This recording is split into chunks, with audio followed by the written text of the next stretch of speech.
德经》第9章：持而盈之，不如其已；揣而銳之，不可长保。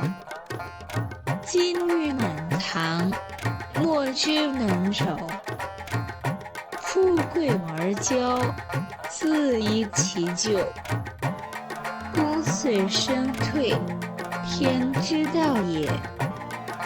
抓在手里落尖而流，自满自溢，不如罢了吧。千锤百炼的锋芒，也长不了的。金玉满堂，你能守多久呢？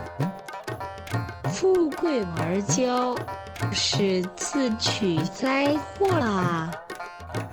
大功成了，名分有了，自己便敛去，这正是上天之。TaoTeChing Chapter 9. It is better to leave a vessel unfilled than to attempt to carry it when it is full.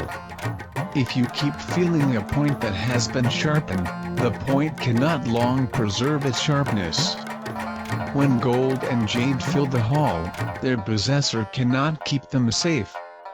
When wealth and honors lead to arrogance, this brings its evil on itself. When the work is done, and one's name is becoming distinguished, to withdraw into obscurity is the way of heaven.